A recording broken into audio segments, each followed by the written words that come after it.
दुईचोटि प्रधानमन्त्री भइसकेको मान्छे, क्रान्ति गरेको मान्छे, अझ चाहिँ तपाईँको चाहिने एउटा सत्ता गठबन्धनको प्रमुख नेता जो चाहिँ आफै चाहिँ स्टेटमेन्ट जारी गर्छन् कि अथवा हस्ताक्षरसहित पत्र पठाउँछन् कि हामी यति महिनाको टाइम दिनुहोस्, हाम्रा कार्यकर्तालाई सम्झाउँछौँ, हामी छलफल गर्छौँ, कुरा मिलाउँछौँ भनेर त्यस्तो किसिमको अभिव्यक्ति दिने र त्यस्तो पत्राचार देश बेच्ने सम्झौता सहितको पत्राचारमा हस्ताक्षर गरेर पठाउनेहरूले बाँचिराख्न छुट्छ त। अब हिजो मात्रै काठमाडौँका 3 दिन सिडिओहरूले कुनै पनि किसिमका नाराबाजी, धरना, जुलुस, सभा सम्मेलन गर्नलाई प्रतिबन्ध लगाएका छन्। यो बीचमा 26 गते संसदमा एमसीसी टेबल हुने भयो भने सडकमा के हुन्छ? तपाईँ नस्लीय चिन्तन बोकेको प्रशासन, इलिट सरकार र इलिट गभर्नमेन्टहरूलाई, पुँजीवादका भक्तहरूलाई, अझ संसदीय व्यवस्थाका अनवान्टेड प्रोडक्टहरूलाई तपाईँकै मिडिया मार्फत हाम्रा मेसेजहरू पुर्याइदिनु होला। यो संसारमा त्यस्तो कुनै संविधान छैन, यो संसारमा त्यस्तो कुनै तागत छैन, यो संसारमा त्यस्तो कुनै शक्ति छैन, यो संसारमा त्यस्तो कुनै हदगडी छैन, त्यस्तो कुनै न्याय छैन, त्यस्तो कुनै शासक छैन, त्यस्तो कुनै कानुन छैन जसले विद्रोहको बहावलाई रोक्न सकेको होस्, परिवर्तनकामी विद्रोहको बहावलाई, जसले युवाको आवाजलाई छेक्न सकेको होस्, जसले युवाका विचारहरूलाई मार्न सकेको होस्, जसले स्वतन्त्रता, स्वाधीनता र न्यायका आवाज उठाउने बुलन्द आवाजहरूलाई कुल्चन सकेको कुनै एउटा ठाउँ भन्नुहोस् तपाईँ जहाँ आवाजहरू दमित भएका हुन्, जहाँ आवाजहरू दबेका हुन्। त्यत्रो जहाँनिया राणा शासन थियो, 4 जना मान्छेहरूलाई यिनी काठमाडौँका सिफलका रुखहरूमा काहीँ झुन्ड्याएर त काहीँ गोली हानेर मारिएको थियो कि त्यो राणा शासन टिक्यो?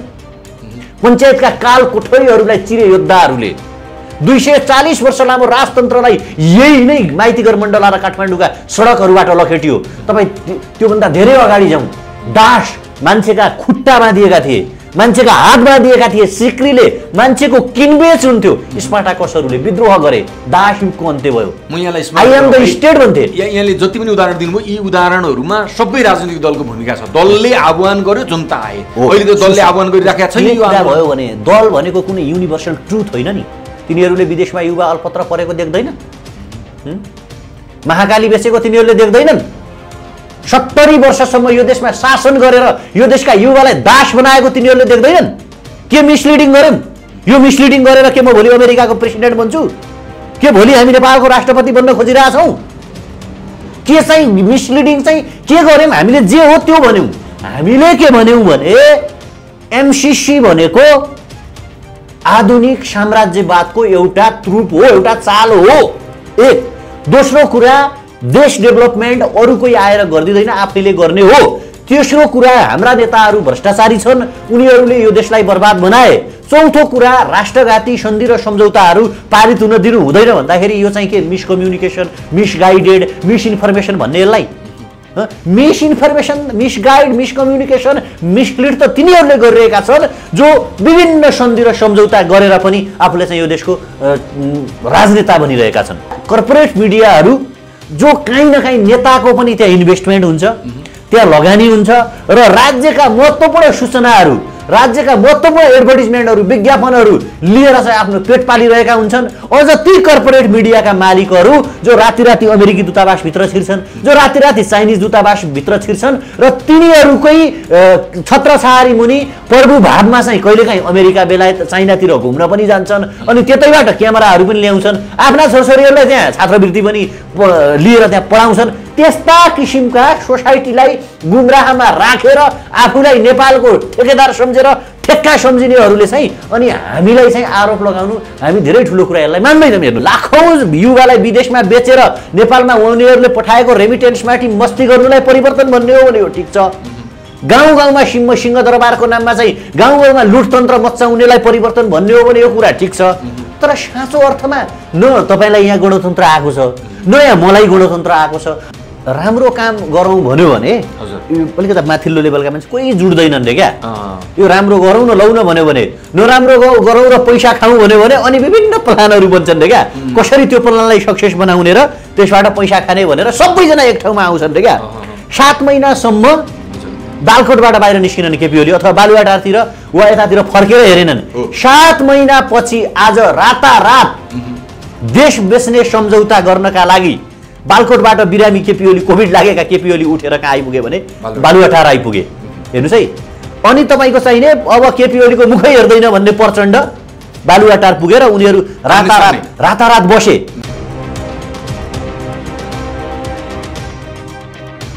हेमराजी नमस्कार, स्वागत छ यहाँलाई। धन्यवाद, नमस्ते। प्रधानमन्त्री शेरबहादुर देउबा र प्रचण्ड बीच एक किसिमको एग्रिमेन्ट भएछ एमसीसी कसरी पास गर्ने भन्ने सन्दर्भमा। त्यही अनुसार दुवैजनाले संयुक्त रूपमा पत्र लेख्नु भएछ एमसीसी प्रधान कार्यालयको चेयरम्यानलाई। त्यो पत्र सार्वजनिक भयो, यो डिजाइन हो भन्छन्, तपाईँ के भन्नुहुन्छ? त्यो कसरी डिजाइन भयो? त्यो यदि डिजाइन हुन्थ्यो भने प्रचण्डको सचिवालयले हिजो राति आफ्नो सामाजिक सञ्जाल मार्फत किन चाहिँ स्टेटमेन्ट जारी गरेको? एक होइन। दोस्रो कुरा, अहिलेसम्म देउबा र प्रचण्डले त विष खाएर मरिसक्नु पर्थ्यो क्या। यिनीहरू बाँचेका चाहिँ किन छन् भने? किन विष खाने? कस्तो कुरा गर्नुहुन्छ? अमेरिकाको एउटा सामान्य एउटा सानो कम्प्याक्ट, हजुर, नेपालको एउटा कुनै मन्त्रालयको, अर्थ मन्त्रालय वा विदेश मन्त्रालय, कुन मन्त्रालयले हेर्ने हो, त्यो मन्त्रालयको एउटा सामान्य सचिव तहको कर्मचारीले चाहिँ स्टेटमेन्ट दिनुपर्ने ठाउँमा नेपालको कार्यवाहक प्रधानमन्त्री, कार्यकारी राष्ट्र प्रमुख अनि दुईचोटि प्रधानमन्त्री भइसकेको मान्छे, क्रान्ति गरेको मान्छे, अझ चाहिँ तपाईँको चाहिने एउटा सत्ता गठबन्धनको प्रमुख नेता जो चाहिँ आफै चाहिँ स्टेटमेन्ट जारी गर्छन् कि अथवा हस्ताक्षरसहित पत्र पठाउँछन् कि हामी यति महिनाको टाइम दिनुहोस्, हाम्रा कार्यकर्तालाई सम्झाउँछौँ, हामी छलफल गर्छौँ, कुरा मिलाउँछौँ भनेर त्यस्तो किसिमको अभिव्यक्ति दिने र त्यस्तो पत्राचार देश बेच्ने सम्झौता सहितको पत्राचारमा हस्ताक्षर गरेर पठाउनेहरूले बाँचिराख्न छुट्छ त? अब त्यो के भोलि जनताको बिचमा चाहिँ के मुख लिएर आउने भनेका, त्यसले के देखाउन आउने? यहाँले विष खानु पर्थ्यो भन्नुभयो, एमसीसी खाँदैछन् नि त, विष समान छ। सुन्नुहोस् न, हो मैले के भने आज त हामीले मलामी गएको हुनु पर्थ्यो क्या पशुपतिमा। हाम्रा दुई बिचारा प्रधानमन्त्रीहरू, 5 चोटि 2 चोटि प्रधानमन्त्री भइसकेका मान्छेहरू अकालमै मरेछन् अथवा मृत्युवरण गर्न पुगेछन् भनेर। तर अब त्यो खैर त्यो एउटा युथ इमोसन, त्यो आफ्नो पाटो एउटा ठाउँमा छ। यो एमसीसी हो चाहिँ कसका लागि भन्ने कुरामा चाहिँ म कन्फ्युजनमा छु क्या। यो वास्तविक यो एमसीसी हो चाहिँ कसका लागि त? क्या त शीर्ष नेताका लागि मात्रै भनेर बुझ्दा हुने भइसक्यो। कसका लागि हो, किन हो र केका लागि हो है? अनि यदि एमसीसीले देश विकास गर्ने भए पार्टी किन खोलेको, चुनावी घोषणापत्र किन बनाएको, आफूलाई नेपालको नेता किन भनेको त? चुनावी घोषणापत्रमा लेखे भइहाल्यो त। प्रचण्ड, देउबा र ओलीले चुनावी घोषणापत्रमा के लेख्नु पर्यो भने हामी पार्टी त नेपालकै हौँ तर हामी विदेशी दलाल हौँ, कहिले हामी चाइनाबाट सहयोग ल्याउनेछौँ, कहिले चाहिँ हामी भारतबाट पैसा माग्नेछौँ, कहिले हामी अमेरिका, कहिले युरोपबाट पैसा माग्नेछौँ, नेपालमा हामी के पनि गर्ने छैनौँ भनेर चुनावमा लेखे भइहाल्यो नि त घोषणापत्रमा। यसो भन्दा त सतै कुरा गर्यो, भ्रम छर्यो, जनतालाई भड्काउने काम गर्यो भनेर भनिहाल्छन् होइन। किनकि सरकारले वैदेशिक सहयोग लिँदैन लिने, अनुदान लिँदैन लिने भनेर भन्न त भएन होइन। तर यो एमसीसी यति धेरै उग्र विरोध हुँदा हुँदै पनि सत्तासीन दल, प्रतिपक्षी दल नाइट्रोदेखिको बल लगाएर पास गर्न तयार छन् यिनीहरू। अब सुन्नुहोस् है, धेरै किसिमका जडीबुटीहरू हुन्छन् हो जङ्गलमा। कोही चाहिँ ओखती हुन्छ, कोही विष हुन्छ, कोही चाहिँ विष हुन्छ। अब त्यो वैद्यले अथवा त्यो जडीबुटी प्रयोगकर्ताले कुन विष हो कुन चाहिँ ओखती हो भनेर छुट्याउन सक्दैन भने त्यसले त मान्छे मार्ने काम गर्छ नि त। त्यसले त त्यो त नक्कली डक्टर हो, त्यो त फेक वैद्य हो, नपढेको मान्छे हो, राम्रोसँग नबुझेको मान्छे हो नि त। त्यसकारण तपाईँले भने जस्तै एउटा विशिष्ट कालखण्डमा आफ्नो देशको राष्ट्रिय स्वार्थ, नेसनल इन्ट्रेस्टलाई बढावा दिनका लागि, आफ्नो देशलाई डेभलपमेन्टमा लैजानका लागि आवश्यक पर्ने कुनै सहयोग लिन सकिन्छ होला, तर कहिलेसम्म भन्ने हो नि त। दोस्रो विश्वयुद्धको समाप्ति सँगसँगै युएन, संयुक्त राष्ट्रसङ्घको स्थापनासँगै विभिन्न किसिमका एनजिओ र आइएनजिओको नाममा नेपालमा त्यो बेलादेखि आजसम्म प्रत्यक्ष वा अप्रत्यक्ष रूपमा सहयोगहरू आएका आइछन्। खै त हाम्रो जीवनस्तर परिवर्तन भएको, खै त हामीले रोजगारी पाएको, खै त हाम्रो पर क्यापिटा इन्कम बढेको, खै त युवाहरूले विदेश जान रोकिएको। त्यसकारण आफ्नो देशभित्रको करप्सन नरोक्ने है, आफ्नो देशभित्रको भ्रष्टाचारको छानबिन नगर्ने, आफ्नो देशभित्र उद्योग कल कारखाना भएका बन्द गरेर भारत र चाइनाबाट विदेशबाट सामान आयात गर्ने, आफू चाहिँ करोडौँ अरबौँका गाडी चढिराख्ने, अनि यत्रो जनताहरूले चाहिँ यो आधुनिक विश्वको नवपुँजीवादको एउटा स्वरूप हो, यो साम्राज्यवादको नयाँ चाल हो, यो चालमा चाहिँ हामी पढ्नु हुँदैन भनेर भन्दाखेरि चाहिँ जबरजस्ती तरिकाले, त्यही पनि गोप्य डराएर हस्ताक्षर पठाउने, यसलाई पारित गरौँ भन्ने, यो चाहिँ कस्तो किसिमको चाहिँ तपाईँको चाहिँ एग्रिमेन्ट र सम्झौता हो? त बिहान मात्रै मैले एउटा मिडियामा चाहिँ ज्ञानेन्द्र बहादुर कार्कीको चाहिँ मैले इन्टरभ्यू हेरिरहेको थिएँ अथवा पढिरहेको थिएँ। त्यो इन्टरभ्यूमा उनले आफैले पनि के भनेका छन् भने मैले सम्झौता गर्दाखेरि संसदबाट पारित गर्नुपर्छ भन्ने कुरा थिएन काहीँ पनि। तर पछि केपी ओलीको सरकारमा यो कुण्ड कसरी चाहिँ संसदबाट पारित गर्नुपर्ने कुरा बुँदा लेखियो, थपियो, त्यो मलाई थाहा छैन। अब हामीसँग कुनै पनि विकल्प छैन, जस्तो छ त्यही अवस्थामा एमसीसी पारित गर्नुपर्छ भन्ने कुरा चाहिँ उहाँले गर्नुभएको देखियो। मैले भन्न खोजेको कुरा के भनेदेखि एउटा देशको विशुद्ध सानो एउटा चाहिँ सहयोग गर्ने अर्गनाइजेसनलाई चाहिँ विधायक बनाउने गरी नेपालको व्यवस्थापिका संसदबाट त्यसलाई पारित गर्नुपर्ने यो बनायो चाहिँ कसले? यो किन बनाइयो? किन यो प्रोपोगन्डा गरियो? किन रचियो त? सहयोगै गर्न मन छ भने अमेरिकाले 50 करोड डलर नेपालको खातामा हालिदियोस्, कुरै सक्यो त? कुनै आपत्ति विषय छैन। नेपाली नेताहरूले उले कहाँ विश्वास गरेको छ त? सुन्नुस् न भने त्यसकारण भ्रष्टाचार नेपाली नेताले गर्ने, जनता नेपाली नेताले ठग्ने होइन, जनतालाई दुःख यिनीहरूले दिने, देशमा भए भरका उद्योग कल कारखाना यिनीहरूले बेच्ने, युवालाई विदेश यिनीहरूले पठाउने, अनि देश चाहिँ अमेरिकाले आएर बनाइदिनु पर्ने, देश चाहिँ चाइनाले आएर बनाइदिनु पर्ने, देश चाहिँ भारतले आएर बनाइदिनु पर्ने। यो त भयावह अवस्था हो। छोड न भनेको क्या, किन बसिरहेको? मैले अघि भनेन, विष खाएर आत्महत्या गर तिमीहरू। तिमीहरूलाई अमेरिकाको एउटा एमसीसी भन्ने प्रोजेक्टले पनि करप्टेड हुन्। तिमीहरू तिम्रो देशको प्रोजेक्ट बनाउन सक्दैनौ। मैले तिमीहरूको एकाउन्टमा पैसा हाल्यो भने तिमीहरू भ्रष्टाचार गर्छौ, तिमीहरू ठगौ, तिमीहरू लुटेर आऊ भनेर उसले नै प्रमाणीकरण गरेर प्रमाणित गरेर तिमीहरू बनाउन सक्दैनौ। त्यसकारण म प्रोजेक्ट बनाउँछु भन्ने बहाना उसले देखाइरहेको छ भने यिनले जीवित रहिराख्नुपर्ने, यिनीहरू त मर्नुपर्ने हो नि त।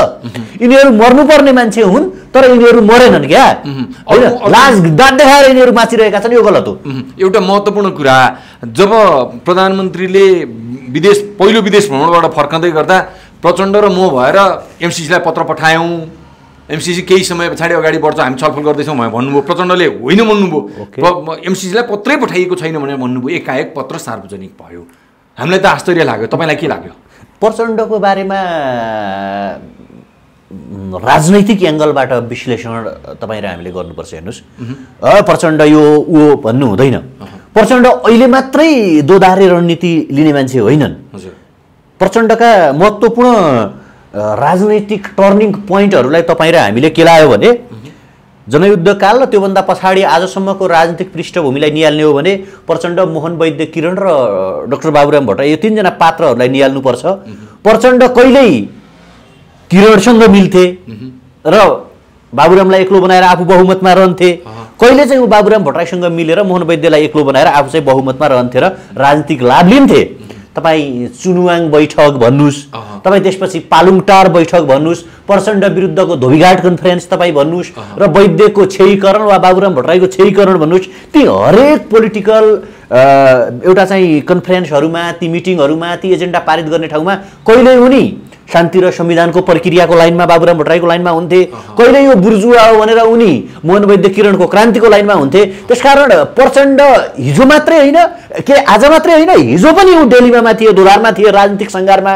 त्यसकारण प्रचण्डले अहिले हिजो सुरुमा त पत्र सार्वजनिक भएपछि होइन यो प्रचण्डको हस्ताक्षरै होइन भनेर कार्यकर्ताहरूले त्यहाँ लबिङ गरेको देखियो।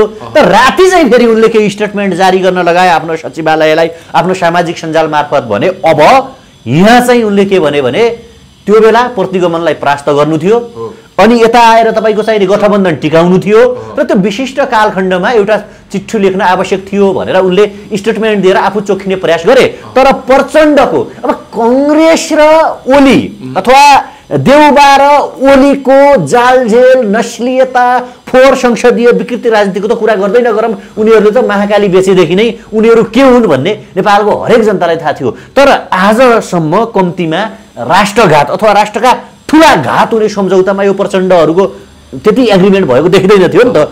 ठिक छ, देशभित्र एउटा क्रान्ति अथवा युद्ध जनयुद्ध अब के भन्छ त्यसलाई, अब के आतङ्क के जे भन्ने नाम दिए पनि त्यो भएको थियो। तर आजको डेटमा चाहिँ प्रचण्ड भन्ने पात्र यस्तो देखिए कि उनी तपाईको चाहिने स्वार्थका लागि, सत्ता प्राप्तिका लागि, सत्तामा टिकिरहनका लागि जेसुकै गर्न पनि तयार हुँदा रहेछन् भन्ने कुरा चाहिँ उनको त्यो दोधारे चरित्र, उनको डेलीमा अथवा उनको चाहिँ बाहिर चाहिँ संशोधन बिना यो हुँदैन भन्ने जनताको जनभावना सेन्टिमेन्ट कब्जा गर्न खोज्ने, तर भित्रभित्र चाहिँ उनले चाहिँ सत्ताका लागि, आफू सत्तामा टिकिरहनका लागि जे गरे त्यो एकदमै नराम्रो गरे, त्यो गलत छ, त्यो फेक छ। त्यसले चाहिँ नेपाली राजनीतिको उदाङ्ग चरित्र चाहिँ देखियो। तर प्रचण्डलाई त राजनीतिको इपिसेन्टर भनेर भनिन्छ, किनकि उनको जनमत सामान्य थियो।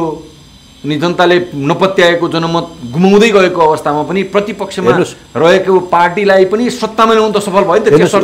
हेर्नुहोस्, व्यक्तिगत रूपमा कुनै पनि क्रान्ति, हेर्नुहोस् है, कुनै पनि अग्रगामी वा परिवर्तनगामी क्रान्ति, यो फेरि पश्चागामी क्रान्ति अथवा हिटलरी क्रान्ति वा रावणीय क्रान्ति वा कौरवीय क्रान्तिको विद्रोहको कुरा म गर्दै छैन।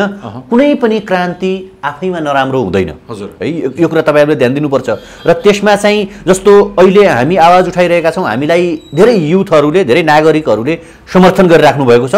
त्यो समर्थन गर्नेहरूको कमजोरी होइन नि त। हामीले मिठा मिठा कुरा गर्यौं अथवा परिवर्तनका कुरा गर्यौं वा राम्रा कुरा गर्यौं, त्यो कुरा गरिसकेपछि उनीहरूलाई हामीलाई समर्थन गर्नु राम्रो कुरा हो। त्यो समर्थन हुँदै गर्दा क्रान्ति हुन्छ, विद्रोह हुन्छ, परिवर्तन हुन्छ। तर तपाईँ हामीले बुझ्नुपर्ने कुरा के हो भने प्रचण्डलाई पोलिटिकल इपिसेन्टर अथवा राजनीतिको केन्द्र कसले मानिरहेका छन् भने जो संसदीय राजनीतिका अभ्यस्तकर्ताहरू छन्, जो पुँजीपतिका अथवा पुँजीवादका मालिक छन्, जो अस्थिरता चाहिरहेका छन्, जो नेपालका युवाहरूलाई लडाएर विदेशमा पठाएर भ्रष्टाचारमा चुर्लुम्म देशलाई डुबाएर जो चाहिँ आफू मालिक बन्न खोजिरहेका छन्, तिनीहरूले प्रचण्डलाई डाइनामिक अथवा राजनीतिको इपिसेन्टर देख्न सक्छन्। तर तपाईँ र म जतिको युवा जो यो देशमा परिवर्तन खोजिरहेका छौँ, जो यो देशको राष्ट्रियतालाई मजबुत बनाउन खोजिरहेका छौँ, प्रचण्ड पो तपाईको चाहिने अरबौं रुपियाँ कमाएर बसेका छन्।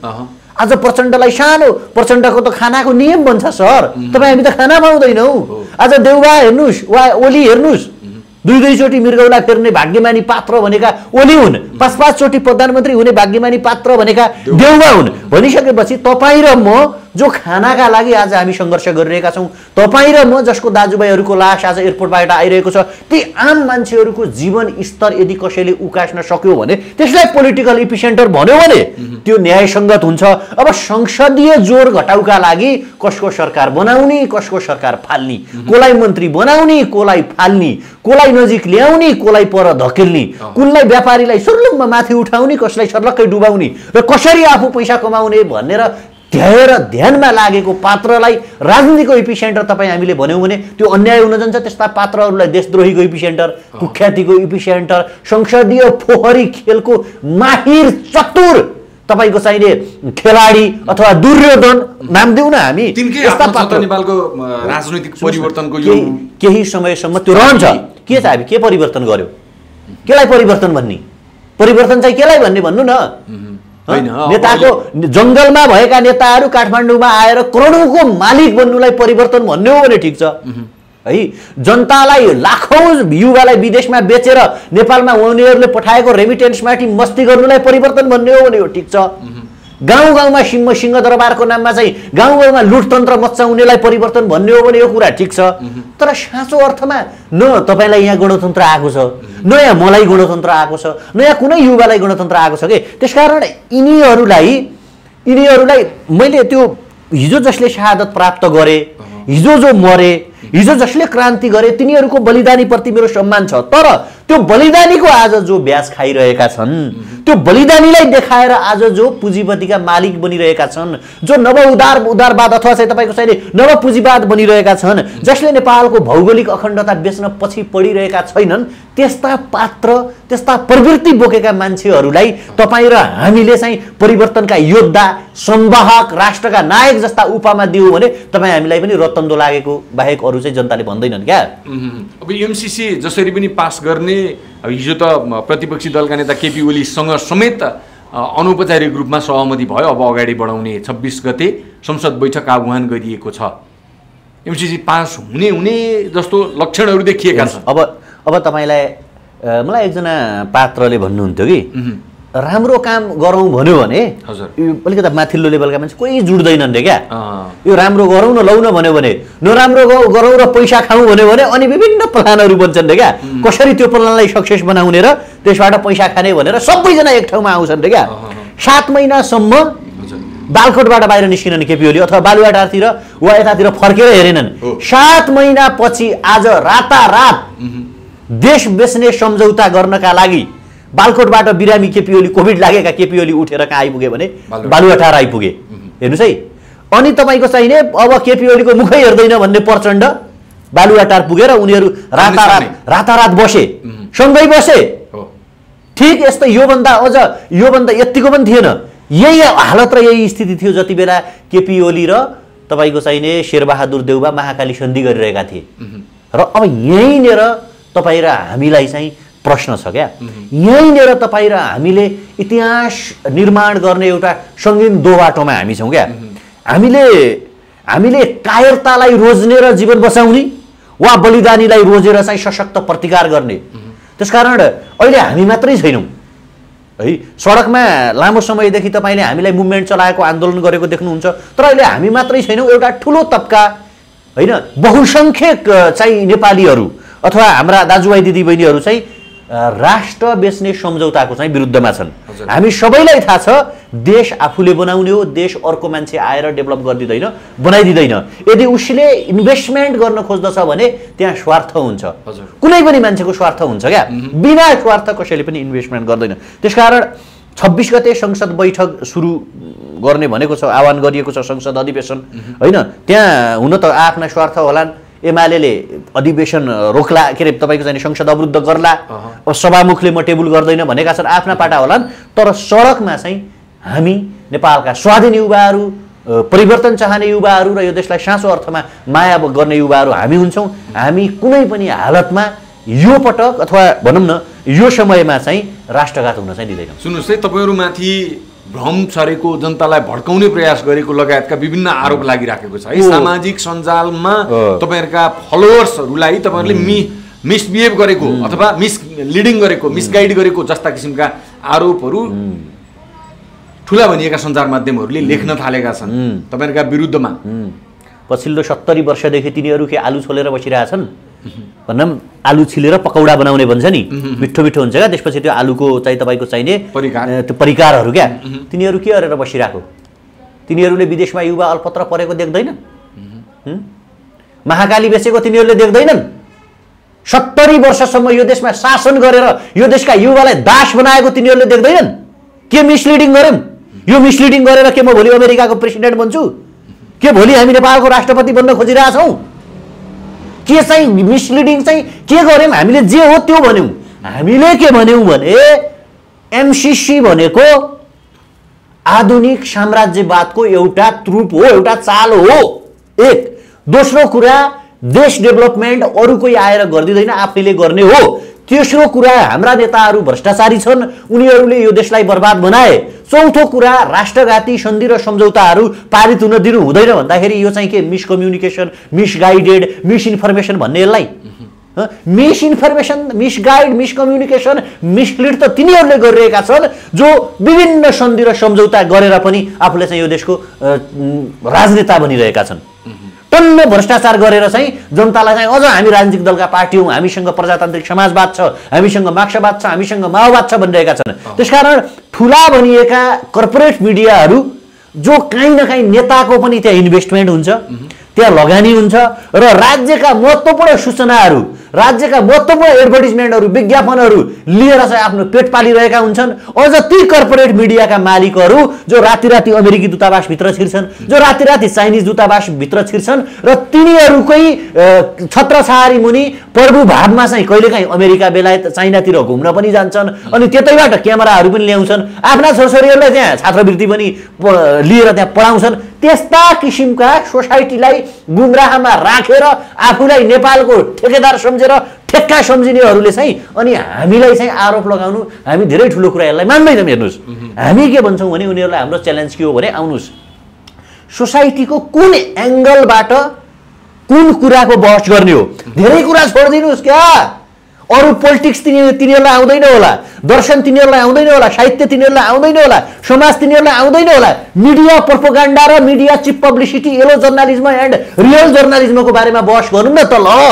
हामी तपाईँको चाहिँ संसारका CNN BBC देखि लिएर अल जजिरासम्मको पोलिटिकल च्यानल, तिनीहरूका न्युज ब्रोडकास्टिङहरू, तिनीहरूका लेख्ने स्ट्राटेजीहरू, स्टाइलहरूको बारेमा बहस गरौँ न त होइन। तपाईँको चाहिने छापाखाना मिडियादेखि लिएर आधुनिक तपाईँको चाहिने सोसियल मिडियासम्मको त्यसको भूमिका, त्यसको प्रभाव र त्यसको इफेक्टको बारेमा बहस गरौँ न। उनीहरू तपाईँहरूसँग कहाँ बहस गर्छन् र तपाईँहरूले त अबुझ वर्ग भनेर भनिरहेका छन्। कसरी अबुझ भयौँ भने क्या, जो मान्छे यो देशको राष्ट्रियता बसाउँ, यो देशको विकास गरौँ, यो देशमा देशलाई समृद्धशाली बनाउनुपर्छ, युवाहरूले नेपालमा रोजगारी पाउनुपर्छ, आफ्नो देश आफैले बनाउनुपर्छ, आफ्नो खुट्टामा उभिनुपर्छ, पौरखमान बन्नुपर्छ भन्ने मान्छे अबुझ। अनि जो मान्छे देशलाई माग्ने बनाउनुपर्छ, देशलाई थाङ्ने बनाउनुपर्छ, युवालाई विदेश बेच्नुपर्छ, नेताको पिलोको बखान गर्नुपर्छ, नेताकी श्रीमतीले के लायो त्यसको कुरा गर्नुपर्छ, कसका मृगौला कतिचोटि फिल भयो त्यसको बारेमा लेख्नुपर्छ, कसले कहाँ गएर उपचार गर्यो त्यो लेख्नुपर्छ, अनि जनताका आवाज सुन्नु हुँदैन, जनतालाई गुमराहमा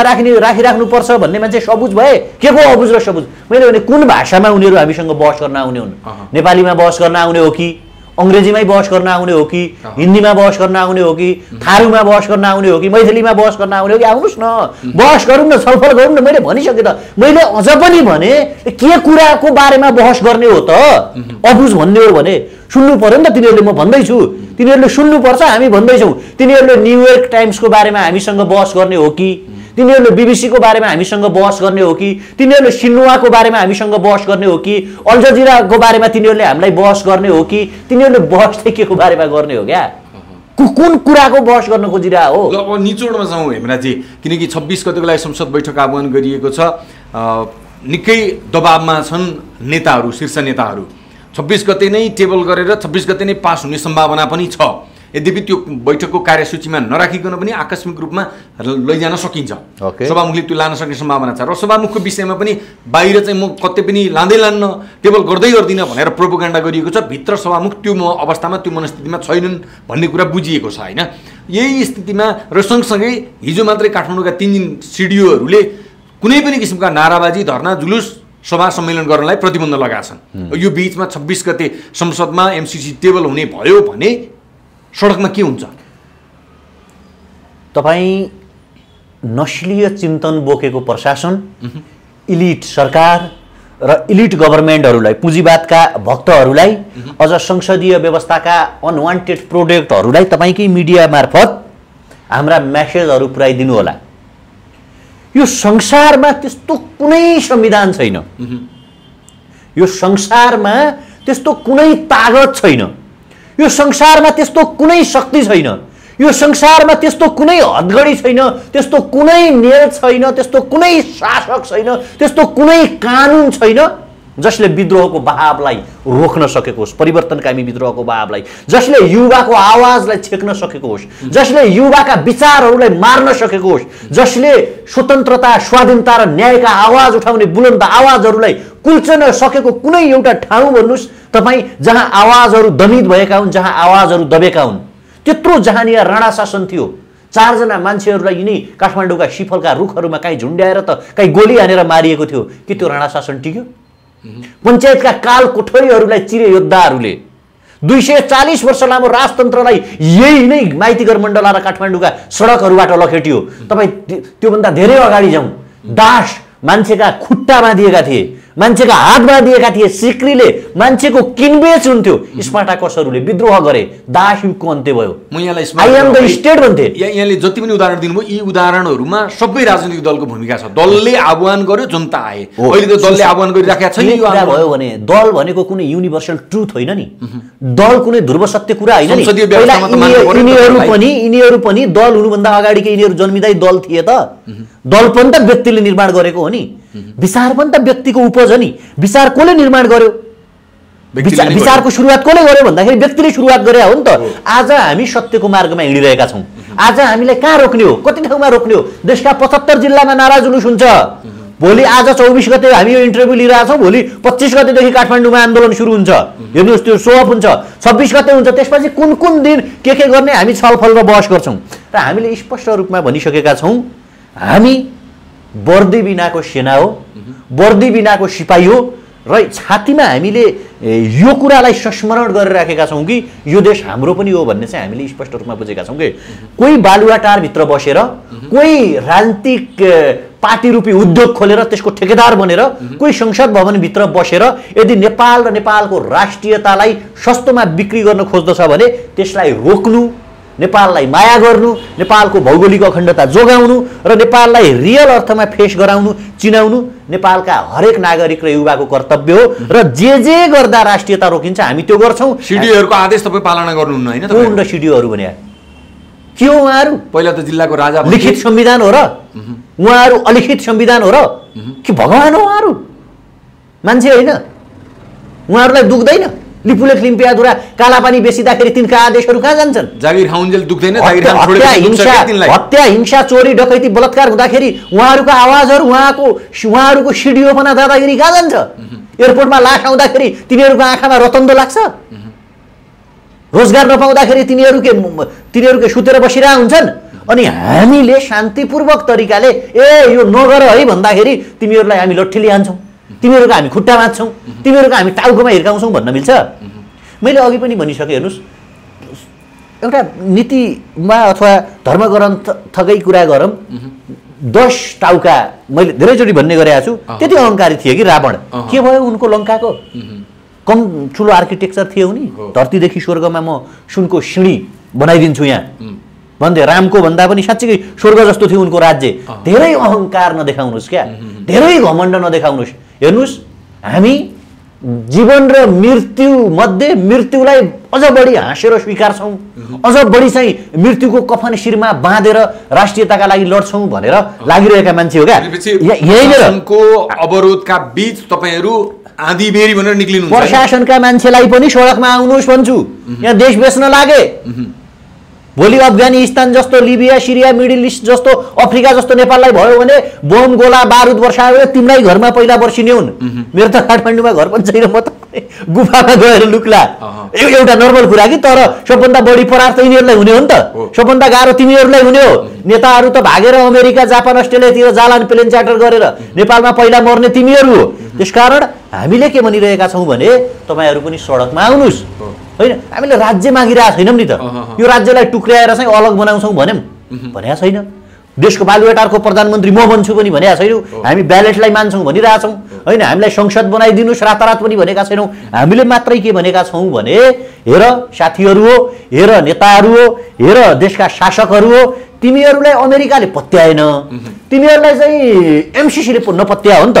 नपत्याएर पछि संसदबाट पारित गरौँ भनेर भने हो नि त एमसिसीले।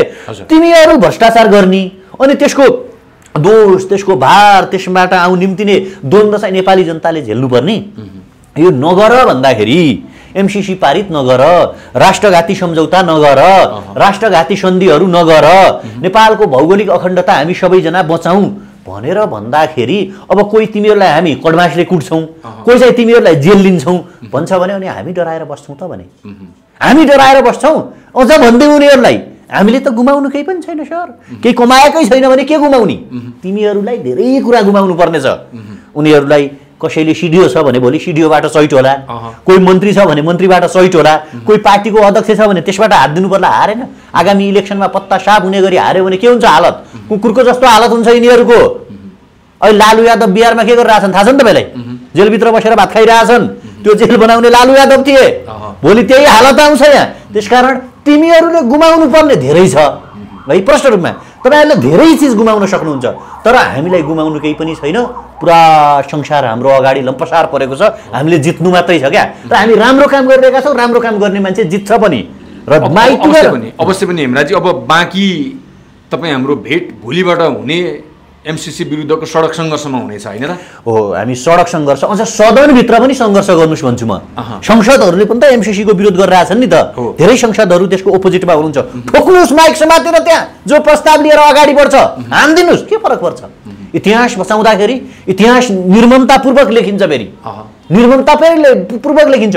र एउटा महत्त्वपूर्ण कुरा तपाईँ हामीले बुझ्नुपर्ने कुरा के हो भने गुलामहरूसँग साहस हुँदैन क्या, गुलामहरूसँग तागत हुँदैन, गुलाम मनोविज्ञान बोकेकाहरूसँग चाहिँ शक्तिशाली विचार हुँदैन, उनीहरूसँग गुलामीपनाको विचार हुन्छ। र गुलामहरू अन्ततोगत्ता योद्धाहरूसँग, गुलामहरू परिवर्तनकामीसँग, गुलामहरू चाहिँ विद्रोही युवाहरूसँग संसारको कुनै पनि इतिहासमा हेर्नुहोस् हार्ने गर्छन् उनीहरू। गुलाम भनेको कसैले बनाइएको गुलाम एउटा हुन्छ, आफै म गुलाम बन्छु भनेर लागेको मान्छे, आफै म देश बेच्छु भनेर लागेको मान्छेसँग त्यो साहस, त्यो चाहिँ तागत, त्यो शक्ति, त्यो चाहिँ दर्शन, त्यो चाहिँ विचार हुँदैन। र जबरजस्ती तरिकाले नेपालको राम्रो कर्मचारीहरू, राम्रो प्रहरी प्रशासनका मान्छेहरू, राम्रो राष्ट्रवादी मान्छेहरूले पनि गुलामहरूको पछाडि लागेर, देशद्रोहीहरूको पछाडि लागेर, देशलाई बेच्न खोज्नेहरूको पछाडि लागेर त्यही गुलामीपना नस्वीकार्नुहोस्।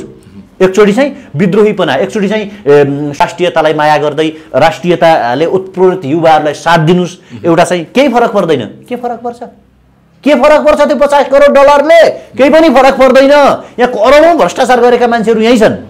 छ नि त। ट्रान्सपेरेन्सी छानबिन गर्ने हो भने खर्बौं पैसा आउँछ। ट्रान्सपेरेन्सी इन्टरनेसनलका रिपोर्ट हेर्नुहोस् न तपाईँ। हो, नेपालको हरेक युवाले बुझ्नु पर्यो नि त त्यो कुरा त।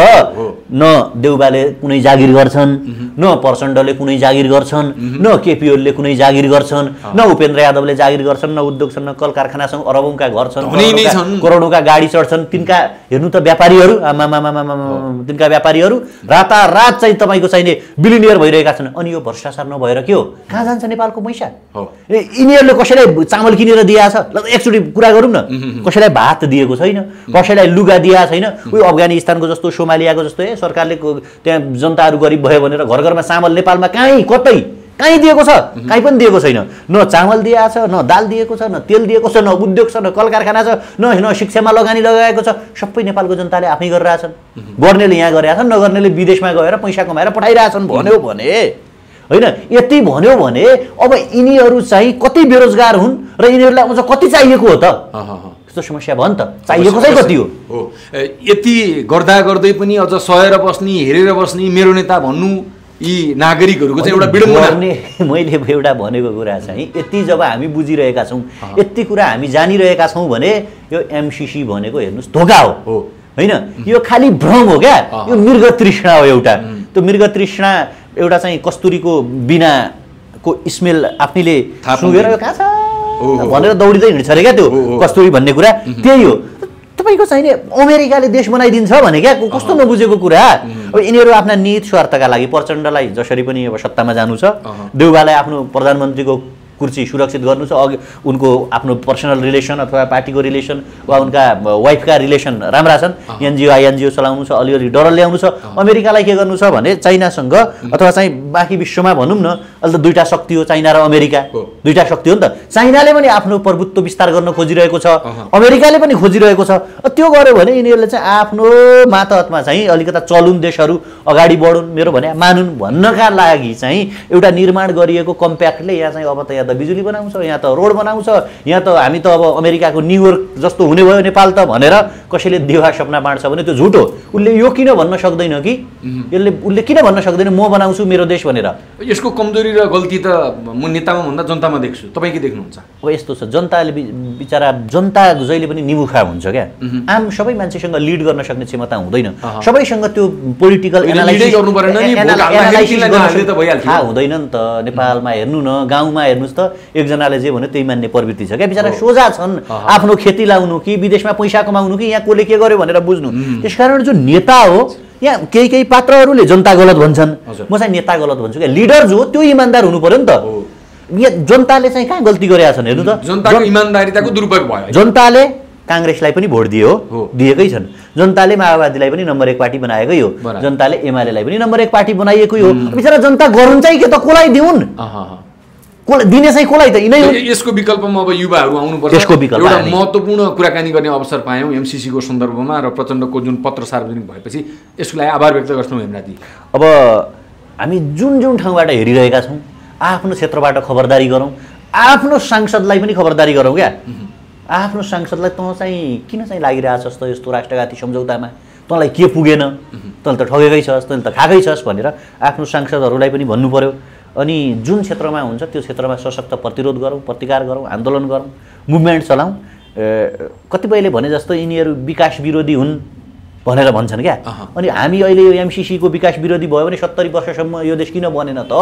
यहाँ त पुरै चाहिँ बन्नु पर्थ्यो नि त। यो बन्नु पर्थ्यो नि, के विकासको विरोध गर्यौँ? धरहराको विकास गर्यौँ कि के अरे विरोध गर्यौँ कि रोड बनाउने कुराको विरोध गर्यौँ कि होइन जनतालाई राहत दिने कुराको विरोध गर्यौँ कि उद्योग कल कारखाना नखोल भन्यौँ कि हामीले होइन रोड नबनाऊ भन्यौँ कि बाटो पुलेसो नबनाऊ भन्यौँ कि? त्यसकारण हामी विकास विरोधी होइन, हामी विकासको पक्षमा हो, राष्ट्रियताको पक्षमा पनि हो, स्वाधीनताको पक्षमा पनि हो। यो देश हामी आफैले बनाउनुपर्छ। त्यो बनाउनका लागि पनि जनता र युवाहरूले आफ्नो क्षेत्रबाट खबरदारी गर्नुपर्छ। No MCC. धन्यवाद, नमस्ते।